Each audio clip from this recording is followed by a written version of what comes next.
My days are cooler, nights are warmer, and I put the blame on you. Time moves slow, but my heart beats faster. When these eyes are looking right at you, right at you. You give me something to believe in, just what I needed. You're the closest. Let's go to Owen in Washington. He has a question. Welcome to the Karen Hunter Show. Dr. Chris Jones is here. Hi. Hey, it's a pleasure to be on. Last time I was on, my daughter was graduating from college about a year ago. Oh, okay. Welcome back. Hey, thank you. Did you see the speech of the Teamsters leader? No, I didn't. I haven't watched. I cannot. My spirit can't watch any of the nonsense. I just can't do it. Yeah, I call part of it.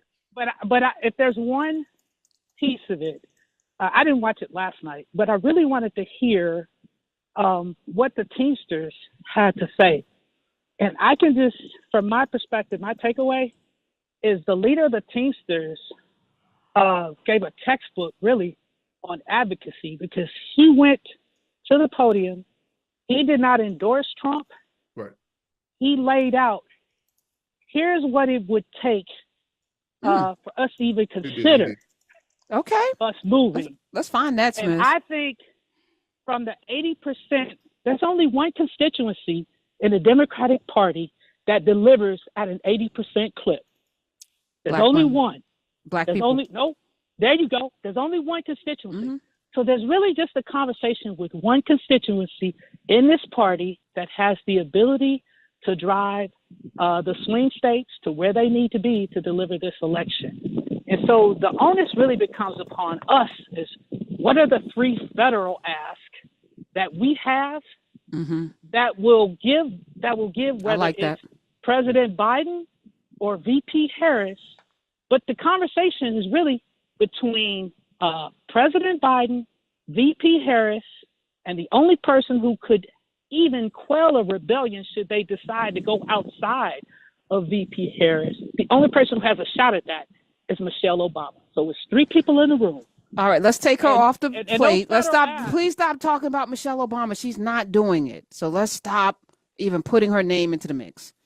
If it's not Biden, it has to be VP Harris. And if it's not VP Harris, the Democrats will lose in November. I did not say she would be a candidate. I would say that was not my expression. Okay, I said she had the ability to quell a rebellion should they decide to go outside of VP Harris. Because if they go away from Harris, okay, I apologize. It's a wrap. Okay. All right. I've been asking to ask for the last 4 years. Yeah. What's the Black agenda? I hear reparations. That's an act of Congress.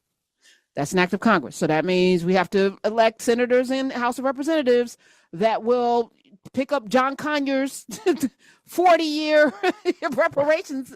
Yeah, come on. It's been 40 years. John Conyers was like, yes, let's study reparations 40 years ago. Okay, let's get beyond study. All right, let's have some tea. But that's an act of Congress. That's not this presidential administration. So what are the things, Chris, you ran for governor, which is the state's version of the president, right? Yep. What would be, in your estimation, three things that, because we're not monolithic, that would be helpful to Black people? I think first and foremost, truly codifying voting rights. Okay. And voting access, hands down. I mean, I think we have to, pass the John Lewis Voting Act and more. So that would be one. Two, I think we have to at least put some guardrails on the Supreme Court. If not expanded. I saw Biden trying to do that today. And I think that's great. Yes. Because I think broadly speaking, it's the structural things that are going to last, and that's what we have to work on. And then I think there's some value into putting people in key positions, because politics is just the allocation of resources. Where do resources go? Somebody's making that decision. So putting folks that look like us in positions to make those decisions and allowing them to make those decisions is, to me, the third big thing. I'm going to amend that because to me, it matters less that folk look like us because there are a lot of folk who look like us who run cities into the ground, who run cities into the ground, and they've been doing it for 40, 50 years. We do that. We've done the skin folk stuff enough. That ain't it. Let's stop doing that. Let's put people in that we can hold accountable. I don't even care if you look like me, speak like me. Will you do what we tell you to do? There it is. There it is. And your accountability piece is spot on too. We have to hold them accountable. A friendly amendment accepted. Okay. I would like to add some sort of reform of police. Police should be, they're public servants. They serve us. Yep. I can't tell you how many times when I was in my 20s, my taxpayer dollars didn't stop me from getting a ticket. But you're not going to talk to me crazy. I pay your salary. I don't do that now. It's a lot more tinderboxes. But there should be this notion that when you are a police officer, you are there to serve and protect. You aren't there to convict and be jury and executioner on the street. You do not treat people who are presumed innocent like criminals, no matter what.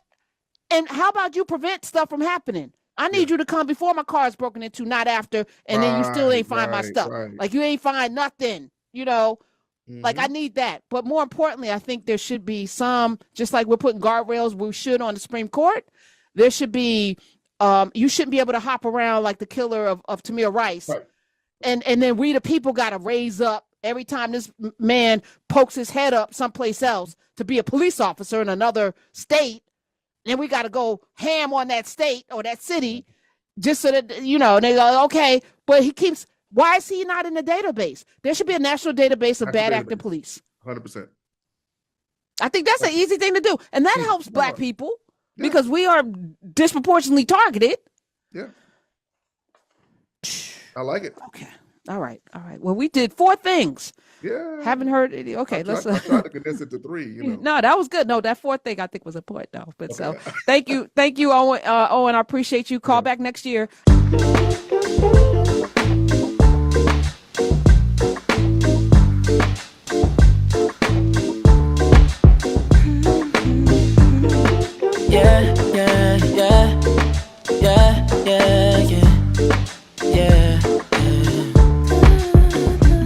I run my fingers through her hair as she smiles and says that she loves me. Isn't it lovely when the one you're lusting is the one